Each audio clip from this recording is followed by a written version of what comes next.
Cool. So today we've got Paul Sharrocks with us from Stockport Gin. Hello. I've been dying to get the gin manufacturer for a while. I don't know what that says about me, but thank you for joining us. All right. Thanks for having me. Well, tell us a bit about Stockport Gin. Yeah. So I am one of the Stockport Gin. The other one is my wife, Cheryl.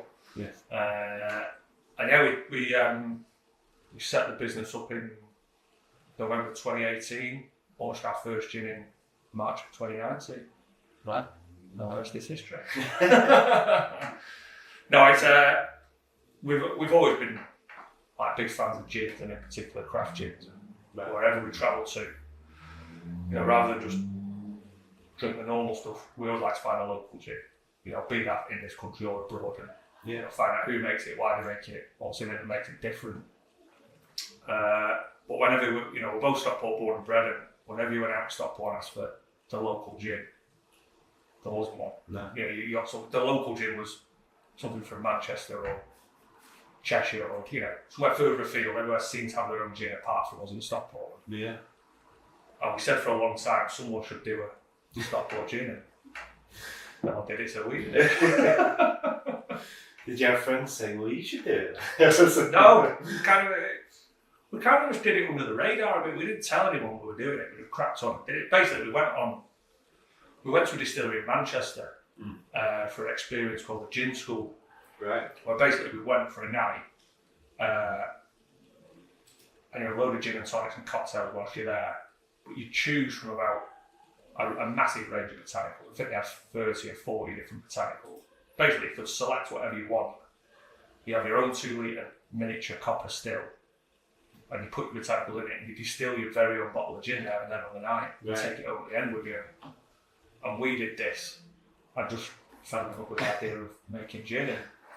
And we walked out there that night thinking, hey, we're master distillers, we know what we're doing. Yeah. It turns out we are. But yeah, that's literally how the idea was born. And I kind of thought, actually, distilling might not be as far-fetching as you think. Yeah. So we did a bit of research, and then just said, right, let's go for it. And you say it was a year between starting. About 6 months. So the company was incorporated on the 5th of November 2018. And then we launched the first gin on 22nd of March 2019. Wow. 5 months. Yeah. I think this is right. Which is actually pretty quick when you speak to other people that have set up after us. They've been through a 12-month process. There's a lot of licenses and all sorts that you need to have in place before you can even start distilling a gin, never mind so on shit. So we got pretty lucky. Right. But I think the information I gave you during the licensing process, the guy we spoke to said it was some of the most in-depth stuff he's ever had. Right. Well, that kind of came from my background in what I used to do before that. Okay, so winding back, what did you used to do? So from leaving college, I got an apprenticeship working in an architect practice. Right. Okay. Started as the office junior, worked in the same place for 18 years in the end, worked my way up, working as a senior project leader, specialising in large-scale hotel design and development. So it's always interesting hearing what people have done before. Yeah. Now, how the skills relate, and probably the detailed side of it. For ease, I always tell people I was an architect. I wasn't an architect. I didn't go to university for 7 or 9 years. It's a long time. It is, yeah. I didn't particularly enjoy 2 years at college, so the thought of going to university was not for me. But yeah, it was just learning on the job. Day release at college for the first 4 years, getting your hands dirty. But yeah, it was very much on the technical and delivery side of projects rather than early phase design stuff. Yeah. You leave that to kind of the arty-farty architects and then we do it properly after that. That's what we used to say. But yeah, obviously that gave me quite a technical background. Yes. So when it came to things like what do I need to do, what are the procedures I need in place, not that I knew what I was doing, but I knew the kind of information that I needed to put into stuff like that. Being you've obviously done it a number of times before, and that process probably came quick. Whereas Cheryl she was a self-employed hairdresser. Right. So again, something completely different, but she's a lot more creative than I am. So she's the one that kind of comes up with the ideas for gins and how we're going to make them, and then it's only my job to go away, actually make them, bring them to life. Amazing. So obviously you brought some along with you. Yeah. Which ones have you got? So the blue label at the end, that's the first gin we launched with. Right. So it's we call it our original edition for that exact reason. So it's a classic London dry gin distilled predominantly with lemon and orange. Right. And kind of refreshing. Yeah. And the idea was like, we set out to make a gin that we love in the hope that others do too. Right. So it's very much our style of gin. When it comes to gins, we've both got very, very similar tastes. Right. Classic dry gins, citrus forward. So that was our first gin. And then the next one's the pink. So it's a bit different to other pink gins on the market. So it's not heavily sweetened but heavily flavoured. We use the original as the base and then just infuse raspberry, strawberry and pomegranate. Okay. It's a slightly fruitier version of a dry gin. The twist of lime, the green one, probably our most popular gin. So it's another dry gin distilled with fresh lime peels. Right. It's our most awarded gin. 2 years ago that was awarded best gin brew. Nice. Yeah, so quite proud of that one. And then one at the end is a bit more of an acquired taste. It's a navy strength gin. It's pretty strong. It's 57.1%, but it's packed full of flavours as well. So you have to, when you distill a navy strength, because it's stronger in the alcohol strength, you have to use loads more botanical. So it's more complex than any gin that we make. Right. And we always thought it'd be a bit of an acquired taste, but actually it's proven very popular. Yeah. So the local alcoholics. Yeah. It's amazing the kind of the combination between the standard products and the design, the brands, and how that works together. Yeah. And sellers. I mean, we always said from day one when we first came up with this idea, there was never any argument. It was always going to be called Stockport Gin. Despite the fact someone told us after we'd set it all up that you need to scrap everything you've done so far and start again, because if you call it Stockport Gin, no one will ever buy it. But towards that, we just went away and thought, well, there's someone else to prove wrong as well. Yeah. So, we've done all right in 5.5 years, so I win. But we've always said if you're going to call yourself, we're both from Stockport, you're calling yourself Stockport Gin, you then feel some sort of responsibility that you have to reflect Stockport in everything you do, and that's from the branding to using local botanicals to using local suppliers as much as we can. And so we're very, very much Stockport based, but then we use our brand to push the word of Stockport. Hopefully the world's like one day. I mean, it's different. See, my business is called Manchester SEO. Yeah. And that was purely on I felt that was the best search term that I could come up with for the area, and it's a lot easier to rank highly for something when you're a young business if you call yourself that name. So and we kind of then changed the brand to MCR, SEO, and all that, but it's essentially the same thing. And you're right, you kind of you feel like an obligation to the area to do a good job. Yeah, you do, 100%. I could see there's the bridge. Yeah. The brick bridge. I mean, you can't really get more iconic than Stockport Line, really, can you? So. Not the pyramid. I mean, the story is that the girl that did all our branding for us originally came up with 3 designs for the logo. So the first one had Stockport Town Hall on it, and Stockport Town Hall is a wonderful building. It's really nice to look at, although it does need a bit of a clean. But it actually looks like a lot of other town halls up and down the country when you go travelling round. So as lovely as it is, it's not quite as unique and iconic as sometimes people may think it is. Yeah. The other one had the pyramid. It's a bit more modern, funky looking, but obviously it's been empty for a very long time, that pyramid. Yeah. And at the time, the worry was that if someone knocked it down, we were left with a business running around the building that didn't quite exist. I mean, now rumours are now it's going to be turned into an enormous curry house as well. So, wow, okay. I'm not sure how that's fit with bread being even. And then obviously the third one was the viaducts, which, as we say, probably the most iconic Stockport landmark. You know, everyone that comes into or through Stockport interacts with that viaduct in one way or another, be that going in a car or on a train. And it's listed, so no one can knock again. Especially you can do like a pyramid gym. If the guys opening this curry house want to I've already got the branding set up ready to go. So you work with your wife? Yeah.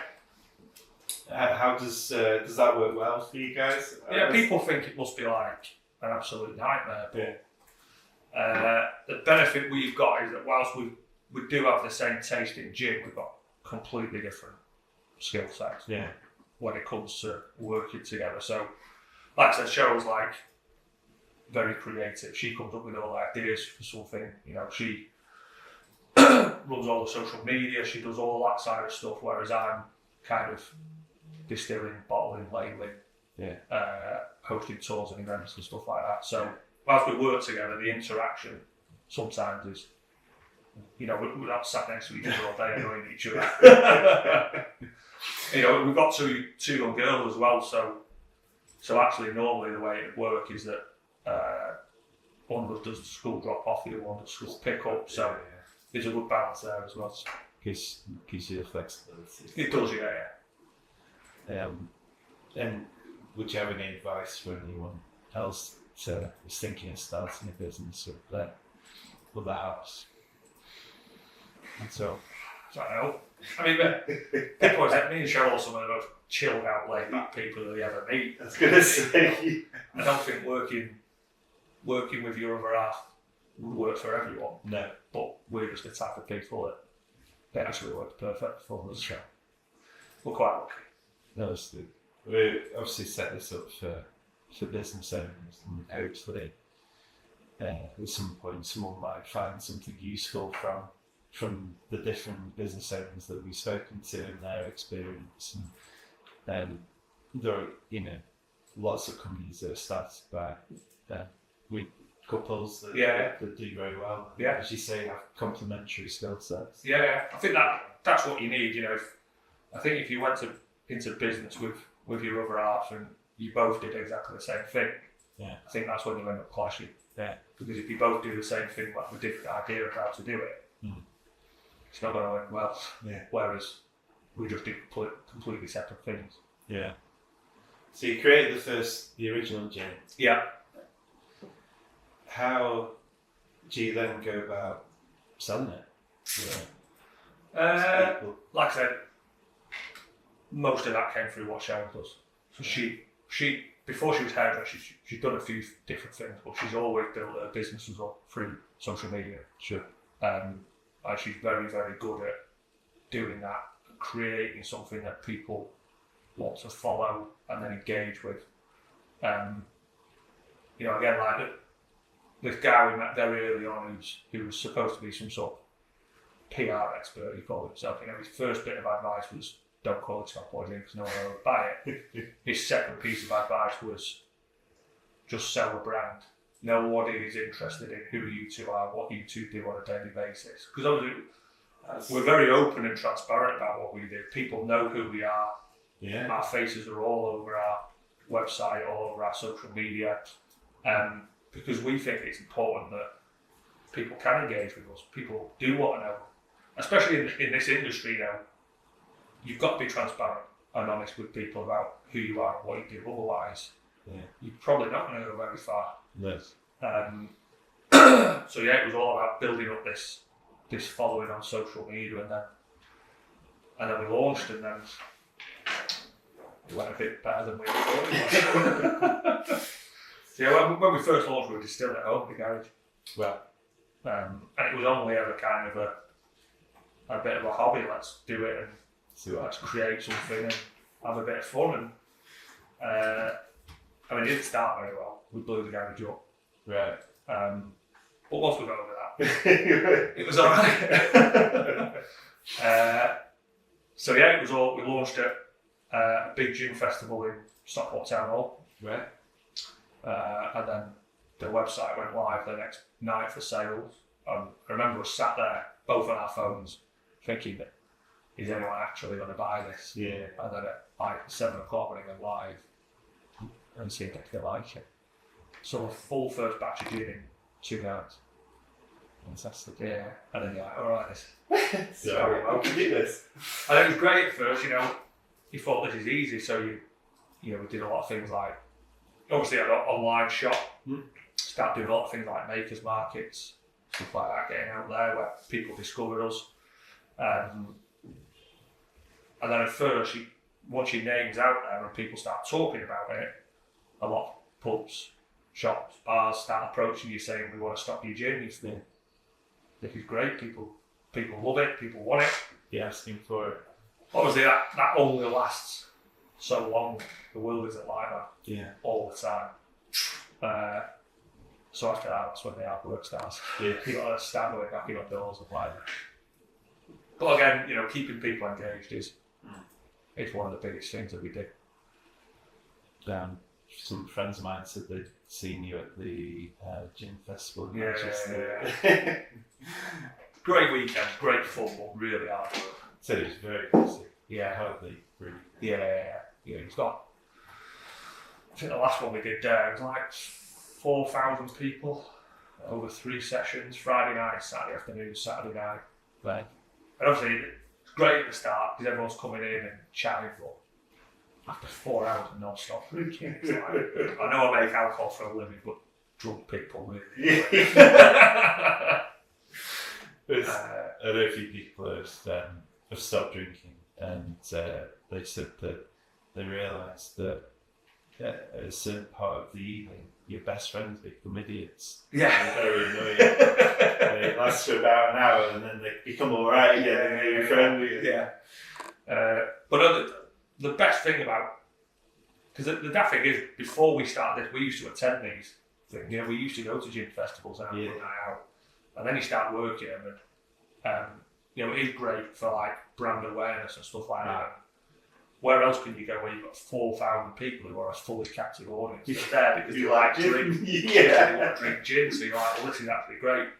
But also, you're in a room with, 40 other distilleries, and you make some really, really good friends. Yeah. And which was obviously great for us too. So what was you mentioned making friends in the business then? So it's not as tribal as other kind of industries might be? Or? We thought at first it would be. We thought kind of when we set up, like we joked about earlier, we did that gin school thinking, right, we're going to master distillery, what we're doing, and then you start looking into it. Once we launched, you think, we actually need to learn how to make gin properly. Yeah. So we contacted a lot of other local distilleries and fully thinking they'd all get back and say, leave us alone, we don't need more competition. It was actually the complete opposite. Right. A lot of them said, yeah, come and see us and we'll talk to you and we'll share knowledge and stuff like that. So it's actually been really good. Made some good friends out there. You can. It's nice though, isn't it? Yeah, it is, yeah.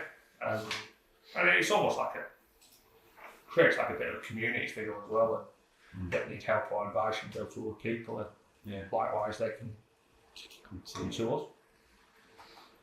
Funny. So, obviously, the process of making gin. It's not something I know much about. No. A friend of mine made a massive batch of slow gin. Yeah. It was essentially a massive kind of glass bottle with some berries in the bottom and about 20 litres of gin. And we had a very good night on that. But I'm not sure you would ever want to or be able to sell something like that to the general public. Yeah.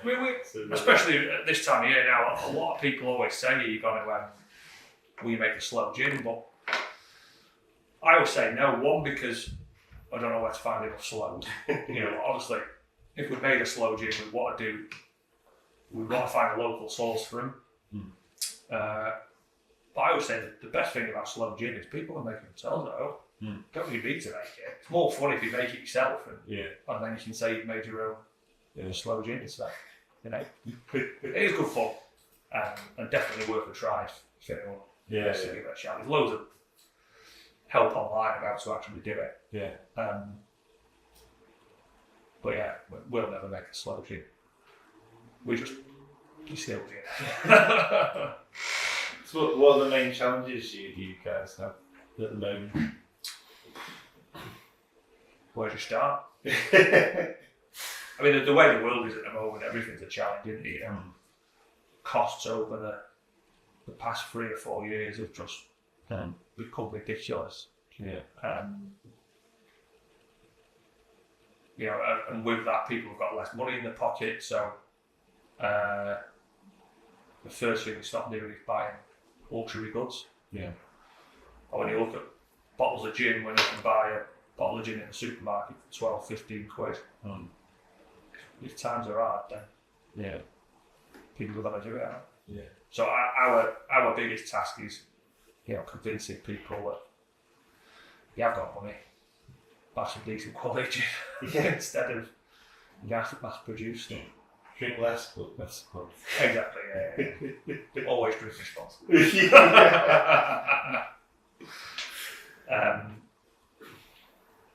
So at the moment, we always say that the first kind of 3 years were all about growing a business, and then sort of particularly this year, it's all been about keeping the business going, surviving. And we know at some point the world's going to turn again, and we can start to look at other things, but at the moment it's very much crack on and do what you can. And you started just before COVID.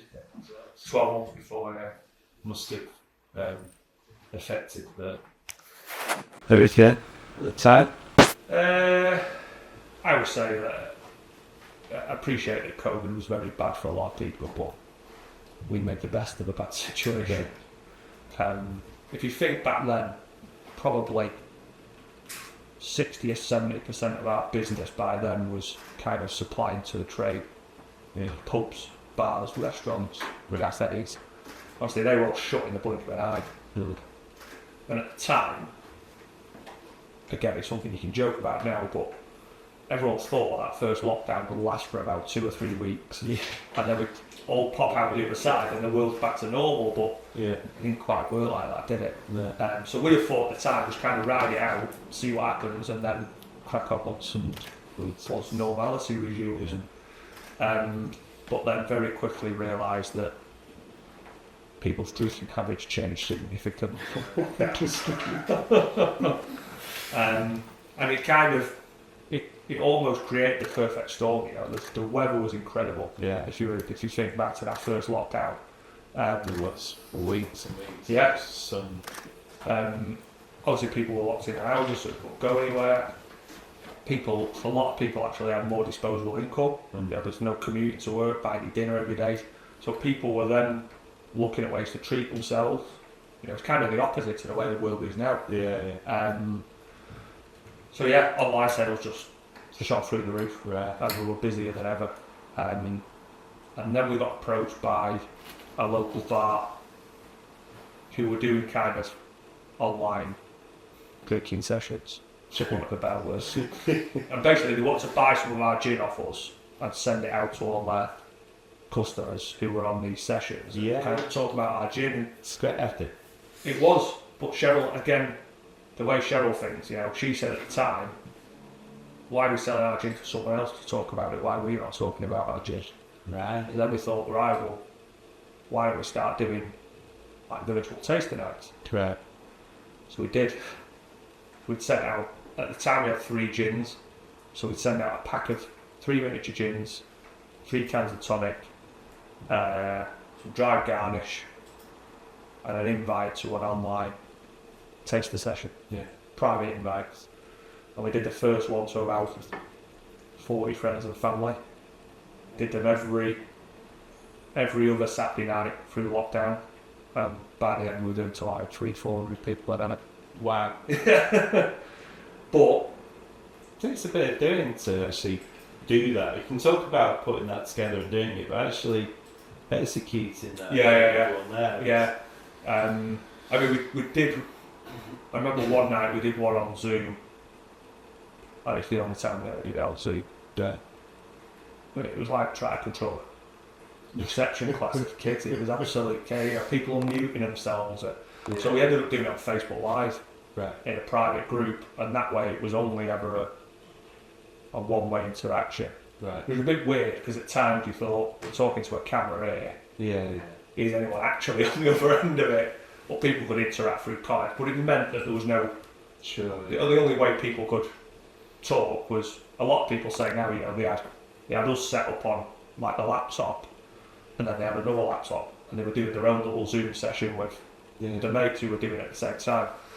But these online taster sessions allowed us to reach kind of customer base that without COVID would probably still struggle to reach. Now, you know, we were sending packs of gin out to Scotland, Northern Ireland, Wales, Cornwall, London, all four corners of the UK, because people just wanted things to do during lockdown.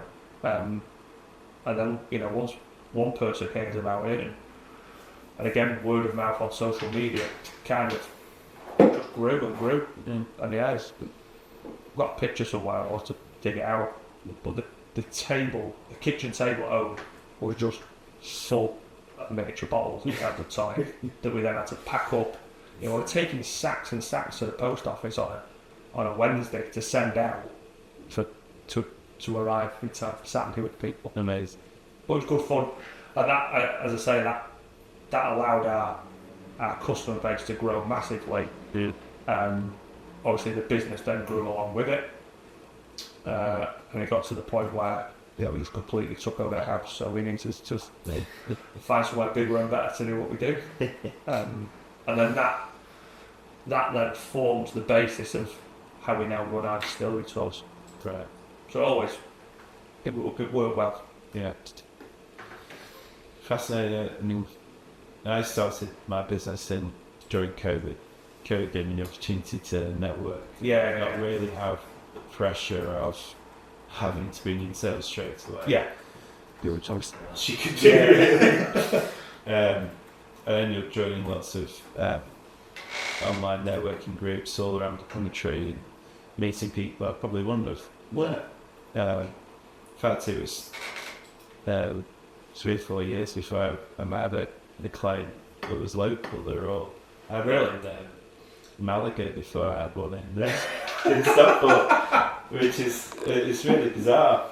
But it's amazing how you can use that to everyone kind of adapted, and then it was really good for some businesses.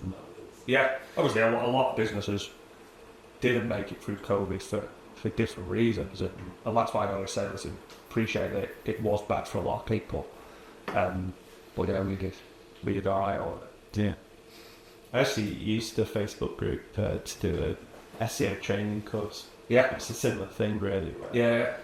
You'd run a course during the week where they do it themselves, and then they could join the session at the end of the week. Yeah. With a drink usually, and talk about what they'd done and what they were trying to do, and that was quite a good way of doing it. Actually, do that again. Actually, I forgot about that. I mean, it's funny because all the way through, obviously, the way that we went, everything was virtual. Like you couldn't even meet your friends in the park for a long time. So everyone was speaking online, and even coming towards the end of the lockdowns, kind of everyone said, whatever happens after this, you should definitely keep these running. Yeah. Because even once the world is back to normal, you know, I still can't get a babysitter on a Saturday night, but still want stuff to do. Maybe this is here to stay. And then we put the last while. So we did it for about 12 people. Right. And we just say, the minute people would go out again, they went out again. Yeah. So we've not done another one since. I mean, most of the businesses that we've spoken to, it's clear that the businesses that adapted the best and fastest were the ones that were able to survive and grow. 100%. I think that's key, and I don't think that just goes for COVID. I think your business has always got to adapt and move on. Otherwise, if you stand still, you're actually moving backwards, aren't you? So, but in my world, with SEO, you have Google changing their algorithm every few days, a little bit, or call updates. And recently, we've seen things like branded searches going down massively in terms of visits to sites, and so you're constantly trying to adapt. Why is this happening? How do we? How do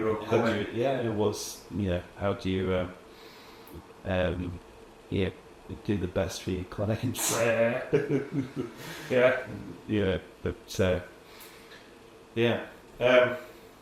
So running a business.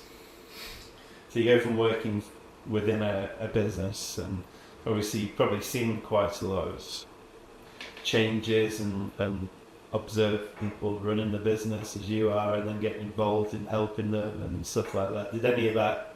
Don't do any of that. You didn't do any of that. So you just kind of went into it, and it's like, okay, I'm in a business now. What do we do? Pretty much. Like, no, obviously Cheryl had run her own business, so she was used to doing little bits. But when we first set up, like all the accounts were just on a homemade spreadsheet. Yeah, as it was kind of like so what's coming in, these what's coming out. Luckily, I got a mate who was an architect, an accountant. So after a few weeks, he said, "Listen, I'm going to need some help with this." Yeah. So he kind of pushed us in the right direction on the accounting side, which was a big help. But in terms of running a business, it was like rabbits in a headlight. I would tell me we got no business break between particularly. No. Cheryl probably more so because she'd been involved in running her own kind of stuff that she was doing before, but nothing on this day. It was nearly 6 years in now, so. I was surprised at how many different hats there were within the business. Yeah. I started from recruitment, and it's the skills that get you promoted and to manage people in recruitment are very different to actually being a manager. Yeah. You go from probably a very selfish outlook on you and your targets and what you're doing, so anything about but and running a business, that can be something that people struggle, especially when it's your own business as well. It's you kind of 100% fully hands-on. You want to do everything, you're in control of everything, and sometimes try to give up some of that control. It's one of the hardest things you can do, isn't it? I remember going back when we were distilling in the garage, and we were kind of getting to the point where it's like, right, I think we need to move out and get somewhere bigger to do what we do. At the time, I was very reluctant because one of the things people loved about us was the fact that we do it in our garage. And I was always like, I don't think we should move out, because then if we lose that, what do people then think of us? So I was like, no, we've got to do it. I mean, it had literally taken over our house. We were storing, we had like 3 sheds in the garden. Kitchen was full, the landing upstairs was full. She called the flat where you are now the garage. But I mean, it did get to a point that obviously Christmas is always our busiest time of the year. Yeah. So you have to try and stockpile gin to make sure you can meet demand. Yeah. But with nowhere left to store it, we actually made one of our girls move out of her bedroom and in with her sister. Used her bedroom as a storeroom. That's how daft it got. And that was the point where we said, right, enough's enough. But like I said, I'd always been like, I don't think we can move out, because if we lose that, what effect will that have on the business? But Carolina, we've got to do it. It just becomes another part of your story. And with that, you get somewhere bigger, which we've now got. And it's part of the story that people come on and talk, we do tell them about it, and they love it. And actually, people like to see the fact that we did start so small scale, and we have made a real success of it. You know, now we've got a nice big distillery where people come in. I always joke, if you could have come and done a distillery Toronto in a garage, yeah, it'd been the worst. You know, it'll last all of 30 seconds. Yeah, the garage was so small. There's a film in my head that I can't think of where they say we're going to need to be going on something like that. Just imagine you two looking at each other going, we're going to need it. The big characters. But yeah, that all comes back to that fact that you do have to adapt to. And even now, I always say now, if we relied solely on the sale of gin, it would be our business in no time. Because obviously with that move comes bigger overhead, so you need other things to do. So, you know, now we have got a shop, we do sell online, but one of the biggest sides for the business now are the distillery tours. We've got our own gin school experiences and different events with partner stays and things like that. And that creates more revenue for the business, which allows you to keep going. I think that it's always a question that goes through your mind, because what makes you a good business when you first start, as you grow, it becomes harder and harder to keep hold of. For me, it was growing and employing people. How do I keep the bit me in it that is the connection with clients, communication, to make sure I keep that, and we don't become like a daft corporate entity with no feeling or heart in it, or I suppose in moving out, the thing that made it originally. And so Well then, like I say, we still are very hands-on. So people come in the shop, because it's me or Cheryl 9 times out of 10 will serve you.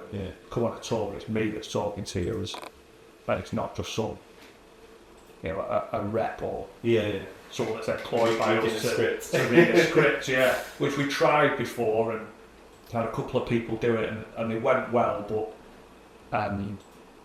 not well enough to make it for infectious. But like I say, people love it. Fascinating. And anything big new? Anything plans? Any plans? It's always top secret. If people are wanting to buy some gin, Stockport Gin, where would they go to? Either our website, www.stockport-gin.com. Stockport-gin. And then obviously got a shop right in the town centre, but we've got stockists all over the Stockport area, and that's fair for you now further afield. So easiest thing is, we always just say, just send us a message, we'll say where your nearest stockist is, or how to buy it online. What is the thing that makes the gin good to you? I don't know.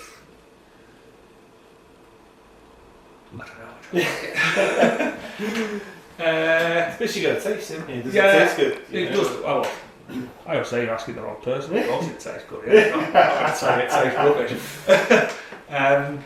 But I mean, like I said, we always set out to make gins that we love in the hope that others do too. And like I said, it's nearly 6 years on, and people seem to enjoy it. So we'll keep doing it. But obviously, all the gins have got some sort of award in their own right. So it's not that we just say it's good. You can look on the side of any bottle and it'll have a nice shiny sticker on it. So people might not think it means anything, but it means a lot to us. If our gins are winning awards, then something's good in it.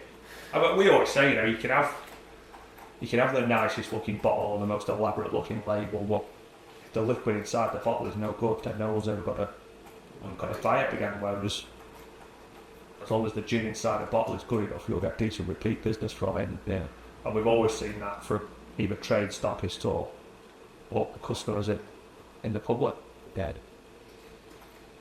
Trust me. Well, sounds like a good place to put it. Whatever, Jim. Yeah, thanks for giving us your time. Oh, that's right. Obviously, the journey and but you know, I can look at that, but thanks for coming up. No, thanks for having us. Appreciate it. Song.